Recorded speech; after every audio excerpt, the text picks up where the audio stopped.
The beginning of every generation represents a paradigm shift for the Monster Hunter franchise, bringing new opportunities to try fresh, bold ideas that could potentially shape the series going forward. Often, a new mechanic like underwater or mounting is introduced as the exciting hook that shall revolutionize the franchise. Sometimes, it can be a new weapon type or two being introduced, giving even more options to play the game through and experience it in a new way. And a lot of the time, loads of smaller, finer adjustments being thrown in to smooth the experience. No other generation represents this ideology, however, more than the fifth. For the first time since the days of DOS, Monster Hunter would break its dominion over the Japanese mobile market, changing gears to a more global, multi-platform appeal on the PlayStation 4, Xbox One, and PC. Monsters shall be getting a massive upgrade in texture quality, design, behavior, and moveset, representing the next big redefining of monsters since Try, even down to the smaller roster of choices from the earlier games. And no longer do you just simply see the environment and creatures through cutscenes in the occasional info book. Now you can experience a living, breathing ecosystem firsthand with a chain of command filled to the brim with unique interactions and behavior. Hence, Monster Hunter World. World quickly exceeded all expectations that were set by Capcom, becoming their #1 best-selling game of all time, with over 18 million units sold across all platforms as of the time of writing. The Monster Hunter franchise was no longer just a niche series that people might have heard from friends about with the seemingly unsavory amount of grinding and clunky control scheme. Now, it was a titan of gaming, up there with historical giants like Resident Evil and Mega Man, introducing millions of new fans of the series and showing them a world they never would have dreamt of. Regardless of your thoughts on if Monster Hunter has become simpler in favor of casual appeal, if it has given up that long-term dedication on building up resources, I think we can all feel the slightest inklings of happiness seeing this underrated franchise finally get the recognition it deserves. A game, however, doesn't last forever, and the one task that some could argue is harder than getting it started is ending it off successfully. Something that has become significantly harder to pull off thanks to the continual update approach of World and Iceborne.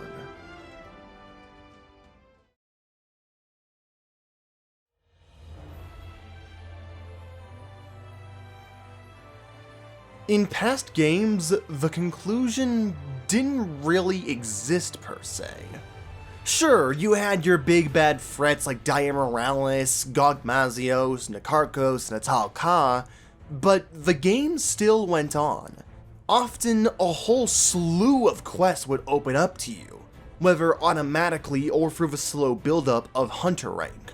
What's more, eventually you would have a catalog of event quests to choose from, sometimes giving you special gear for your troubles, sometimes giving out player niche items like crowns, or often just simply giving a harder, buffed up version of an already existing monster.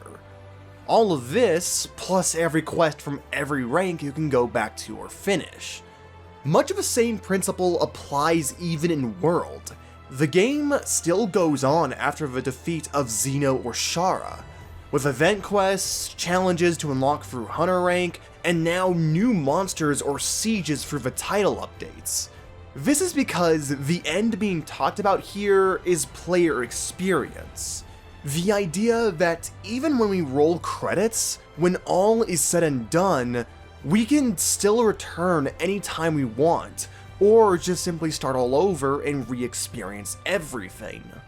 Unless you make the game impossible to play, you aren't going to end the experience. No, the end I'm wanting to talk about with World is on the game development angle, the big wrap-up of the whole project, the grand final monster the developers want to end off on, which is quite the difficult task considering what we've gone through already. When we've conquered destroyers of ecosystems, manipulators of life, cataclysmic threats that can bend the elements to their will, what could possibly be brought forth that is not only a natural evolution of the prior monsters, but definitively states, this is the end? Oh, by the way, did you know Iceborne was released during the franchise's 15th anniversary?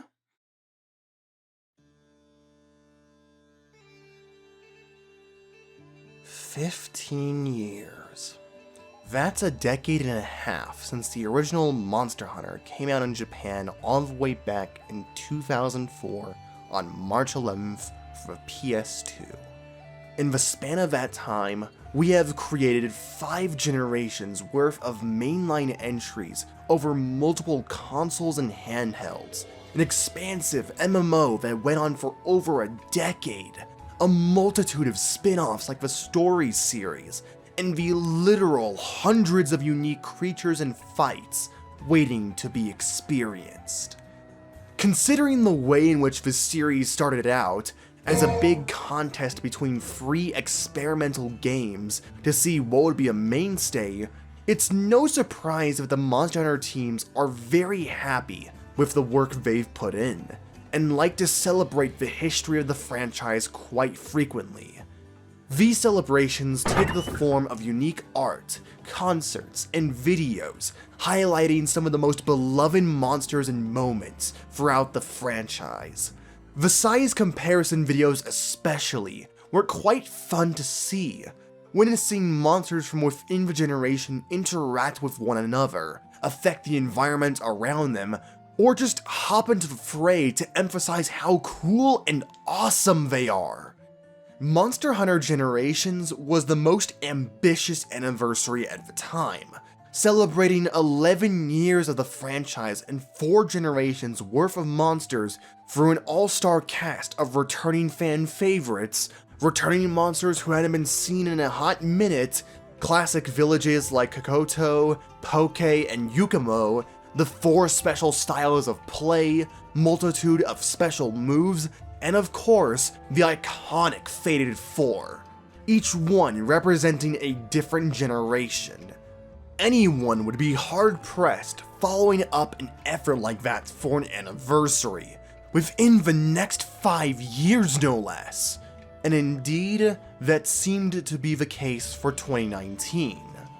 However, the Monster Hunter team had a trick up their sleeve for this occasion.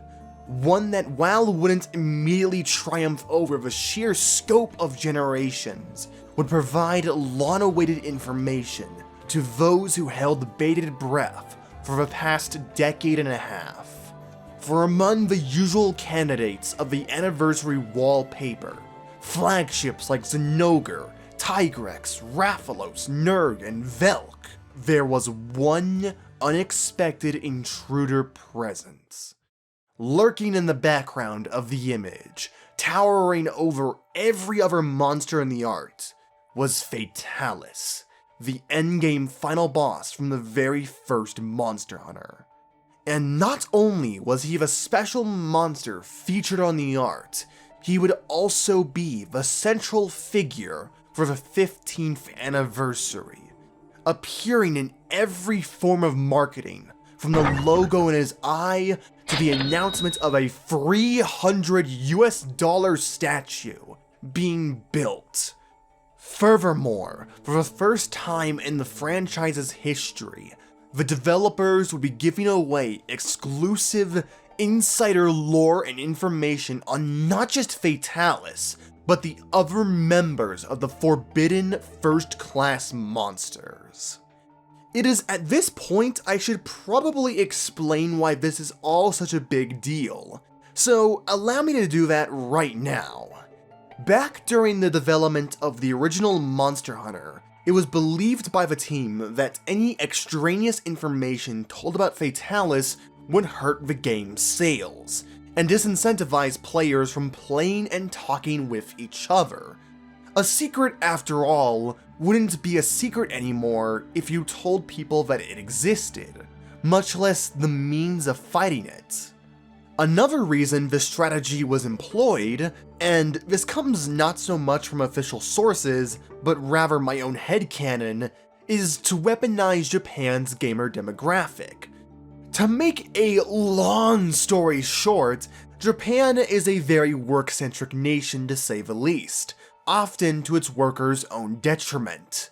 It is a society revolving around extremely long work hours, commitment to the whole of the group, and respect for seniority among other things. For these reasons as well as more, it was the norm more often than not to see workers having 80 or more hours a week at their job, often having very little time at home. Though future Monster Hunter games would have a focus on the portable market, truly making use of that get up and go lifestyle, the original Monster Hunter was for the PS2 and thus did not have the same luck.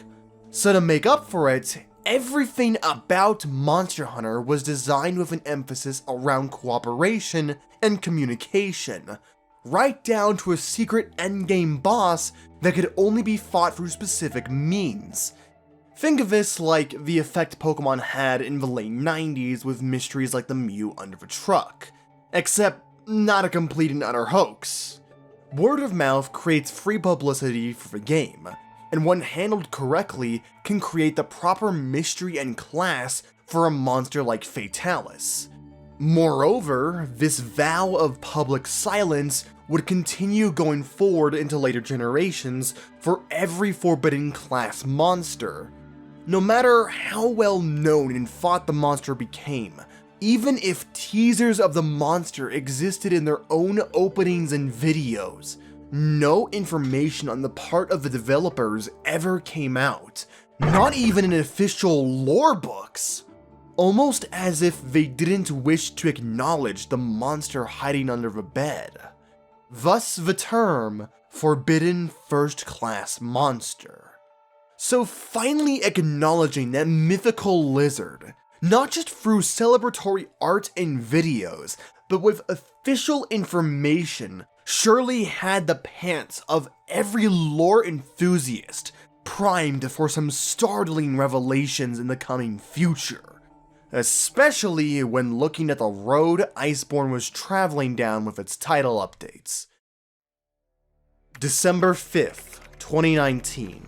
The second title update of Iceborne was released to the public, bringing with it the popular Stygian Zinogre subspecies, expanding the Gainland systems, and shadow dropping an earth-shattering elder dragon in the form of Safajiva.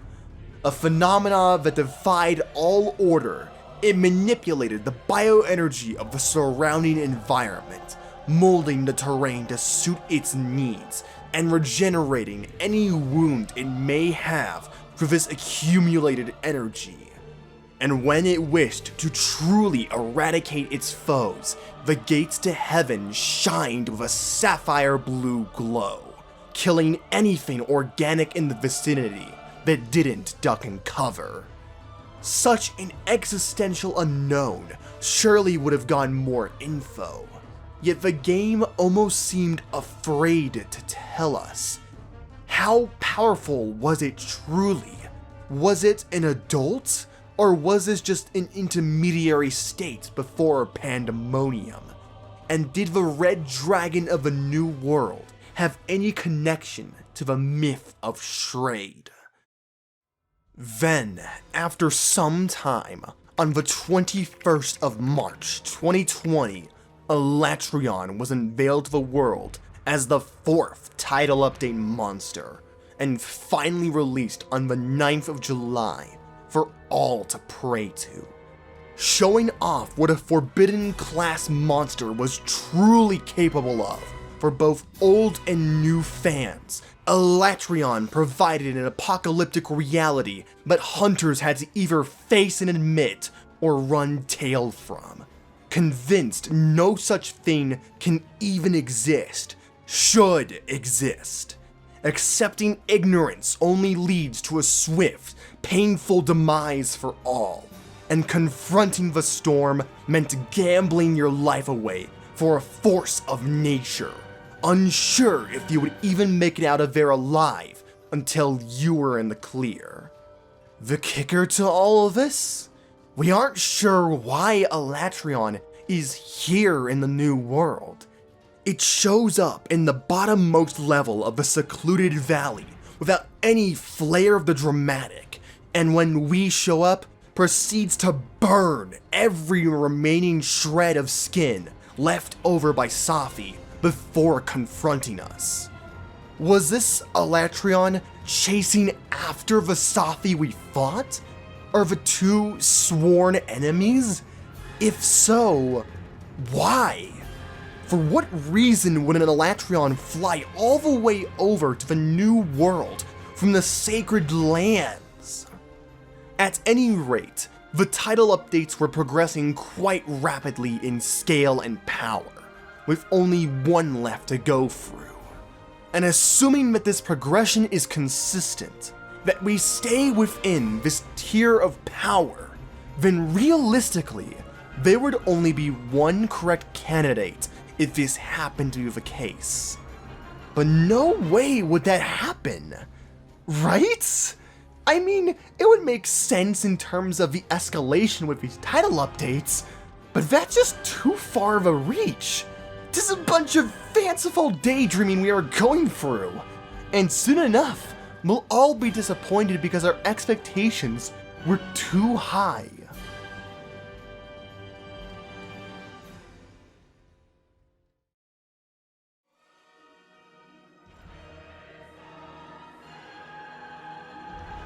On August 28th, 2020, the Monster Hunter community witnessed true terror and awe with the reveal of the fifth and final title update monster, the legendary black dragon Fatalis. Slated for release on October 1st, old and new fans alike were filled with a buzzing excitement at one of the most historical monsters in the franchise getting an HD next-gen makeover, wondering if the beast would get a better fight after the controversy, let's just say, Alatreon created. In addition to the Alatreon controversy, curiosity was also piqued in the obvious fact that the fight would be getting a massive revamp going into World, one that it needed greatly. While Fatalis had always been honored as a community legend by the masses, the actual reality was greatly exaggerated. Much of the feats and mythic powers of Fatalis shared amongst the community, whether true or false, was nowhere to be seen in the mainline fights against it. Statements like it being capable of splitting a continent with just its tail, or melting the armor and weapons of hunters to its hide, proved to be nothing more of an idyllic fantasy. Even expressions of power, such as White Fatalis' cutscene in For You, could only extend so far into gameplay. If the fight was truly accurate to what internet legends had chalked it up to be, Fatalis would be an impossible fight, which would obviously go against the whole series and its various ideologies. That's not even mentioning the vagueness of these cutscenes, which makes the power of Fatalis even more confusing. Is the eclipse in White's cutscene caused by the Elder Fatalis? Did it physically push the damn moon into place just to cause an eclipse, then fly back to Shrade for a fight? Or does it have psychic abilities and was just waiting for the planets to be in line to show itself? In addition to the complications rampant internet speculation had on the fight, Fatalis had a lot of annoying traits to it, like high damage both in raw and chip, annoying as hell armor modes that practically nullified all damage, and a moveset that was greatly uninspired, boring, and cheap with spam. Fatalis was, to partially quote a phrase I once said, the most lethargic, overgrown iguana I have ever had the displeasure to witness. A monster that not only failed to meet the meteoric expectations attributed through memetics, but also disappointed in the realm of being an endgame monster meant to test the limits of the player and provide a fight unlike any other. Needless to say, Fatalis had an insane amount of expectations behind him going into this last title update. Not only to update the fight to a modern standard, but to end off Iceborne on a conclusive note for all to remember. And considering the fact you are all here watching this video right now, you already know the answer. Fatalis didn't just meet expectations, he surpassed all of them. Starting from the ground up, Fatalis looks better than ever, having a fully updated model that renders every single scale of his in delectable detail, with small features like the fins on the side of the face being more pronounced, no longer as mashed up in the geometry of the horns as before. The two stances of Fatalis, bipedal and four-legged, got further refinement and distinction in the fight, with more moves for each one to use, smoother transitions between the two, and even an added element of strategy, with the flinch shot function of the clutch claw knocking the beast onto four legs in the bipedal state, and then creating the ramming effect if done again, or whenever he is on all fours. Hitboxes were tighter than they'd ever been prior, allowing for seamless, fluid combat that gives ample opportunity with enough knowledge. Hit zones got even better, with every part outside of the wings and tail ranging from decent to downright excellent in damage. A fact that got even better when tenderized, broken, or heated up. And thanks to how large the central chest zone was, all 14 weapons were able to get a piece of that pie and not feel left out. Already existing attacks like the infamous snap and drag were drastically toned down, allowing players the chance to prepare for the attack quicker thanks to more build-up animation, and still get out of the way with tighter hitboxes.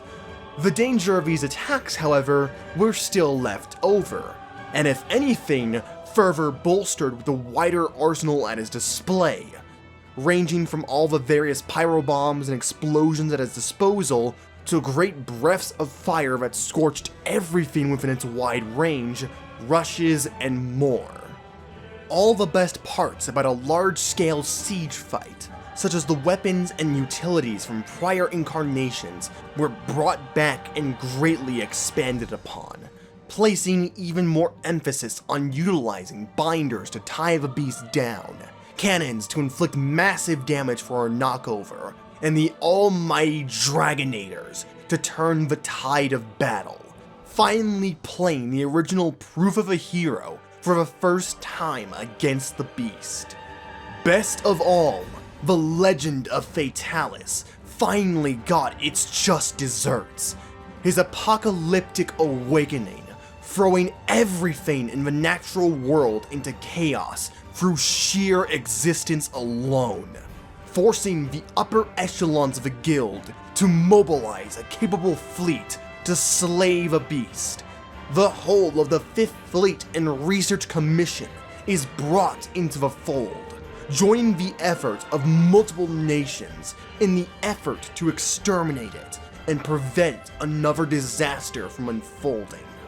The expanded background on Shrade and its demise, giving away more than just simple breadcrumbs on how the keep fell to ruin, but not spoiling enough to ruin the mystery of it all, with the moniker of Fatalis as nothing more than an idea originally, an existence that eventually became attached to the creature as its identity, and most importantly, showcasing the extent of Fatalis' hatred for all of mankind, delivering on its promise of unbridled power, with a sea of flame both in and out of cutscene, and even pinning hunters to its scalding hot chest, mocking its foes in an act of mimicry. As if it remembers the crimes committed against its kind and so many others, and wishes to deliver forth on that retribution tenfold. Every monster you've fought, every skill you've learned, culminates into its final test, forcing the player to strategize, cooperate, and learn if they wish to make it through. Though you may be beaten down time and time again, when all hope seems lost and the light leaves your eyes, there always remains that glimmer in the dark, pushing you onwards to persevere, adapt, and overcome. For all the power Fatalis might have, it is still a living, breathing creature at the end of the day. It has a weakness, a blind spot to exploit, and that knowledge, that tightness to which the creature is designed, the idea that it can be killed, pushes you onwards. Eventually, you will reach the end of it all, standing tall over the shadow of the end times, victorious. The fight against Fatalis is an impossible accomplishment in every sense of the word, not only in the Goliath task the team had in remaking a monster from the ground up and making it work, but also in the fact that Fatalis wasn't even planned. As revealed by the Final Stand developer diary, Fatalis' inclusion wasn't a lock-in when Iceborne began development. The team simply wanted to have Fatalis be the icon of the 15th anniversary, but due to complications involving the old clunky assets and engine, had to be rebuilt with a new model to make it look good. When people online saw the new render for the first time, everybody was blown away. And with such an overwhelming reaction, World's executive director Kaname Fujioka convinced Iceborne director Daisuke Ichihara to make Fatalis in Iceborne a reality. Without the online reaction and support from the fans, none of this would have been possible. Which is an incredible feat you almost never see in the landscape of gaming. And call this me grasping for straws to try and make all this seem even more special, but I think the release and fight against Fatalis meant something to us. Something more than just simply the chance to see an old fan favorite realized in a new next-generation game. 2020 was a rough year for everybody. In an already politically charged era where it feels like the tiniest spark can create the biggest explosion, with people trying to go about their lives finding reason in all of the turmoil, sadness, and chaos, the last thing anyone needed was a pandemic hitting the globe and shutting down most forms of public society. Schools, jobs, businesses deemed non-essential, transportation, and more all closed down. With nowhere left to go, we turned ourselves indoors, both for the safety of others and ourselves, at least until it all calmed down. But not everyone can deal with having their life, career, or education halted in front of them. Not everyone can live sheltered inside their home for too long, forced to adapt to an online space foreign to many. A bubble that, though we could talk and see others through, always felt far and distant. That human need for companionship and close comfort, striving for more.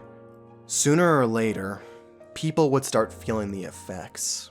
The feeling of being stuck on a treadmill, constantly running in place, but never able to move forward with life.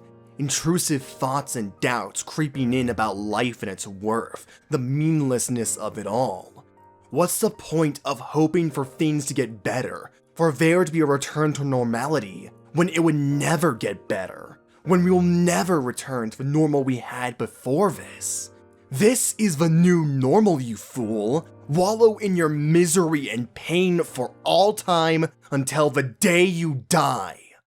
In this dire time, when the world was faced with trouble and unrest, we needed an enemy to stake our torches at. We needed to confront a manifestation of existential dread, a perception of undeniable fate we all have to face, an existence that feels cruel, ruthless, and uncaring. We needed a dragon to pin our troubles on. We needed an ultimate enemy for mankind. And while it was all by complete accident, Fatalis was that perfect nemesis. The quintessential storm of events happening all at once, culminating into an experience nobody would forget. In this moment, regardless of whatever lies in wait for us, we fought against a manifestation of entropy and said to the world, we matter. We exist. We would carry on in spite of it all and unite together as hunters, however far apart we might be, against impossible odds. Through this experience, we would know joy, fear, pain, and triumph, and share that adventure with the world around us, leaving behind a footprint for others to find, talk about, retweet, and post their experiences about soon after. Nobody is alone in the journey of life. It is in that sense that I consider Fatalis to be the perfect conclusion to Iceborne.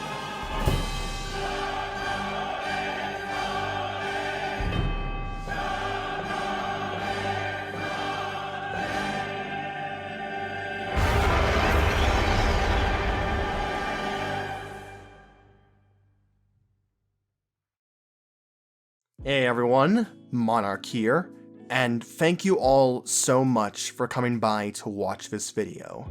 Doubly so if you are here for the live premiere. I'm sorry this video took so long to put out from what I initially promised back in March with my update video. I've been finishing up my college semester as of recently. I'm finally off of that now. And more importantly, I was waiting on things to finish up in terms of the final overlook of this script and for time to be available to record all of this. But now that there is some time and the final overlook has been done, I was able to finally get to this video and finish it off. And overall, this has been a very enjoyable video for me to make and script. I got inspired by a few countdown creators I watched, with that last segment especially on Fatalis' overall meaning. I found a lot of parallel and really felt with what the countdown speaker was saying in his number one as well, and I figured that a lot of those feelings transferred over as well to what I felt and possibly some people felt from Fatalis and Iceborne as a whole in that year. And so I really poured my heart and soul into that last bit and scripting the whole video. It's a bit of a return to form, and I hope to do more of these editorial, talking about Monster Hunter or interesting topic videos in the future. But if you did enjoy this video, why not consider hitting that like button, writing a comment down below, or even subscribing? YouTube ranks and recommends videos based on engagement, and for smaller channels especially, every little bit helps. Once again, thank you everybody for coming by to watch this video, and thank you for your continual support on the channel, even with my inconsistent ass scheduling, uploading, and knowing how long you all must wait for seeing a new video. It is still incredible seeing you guys patiently waiting by and wanting to see what I make next. As always, I have been the Monarch of Dragons, and I hope you all have a fantastic day / night, wherever you live. Peace, and Kulus Volt.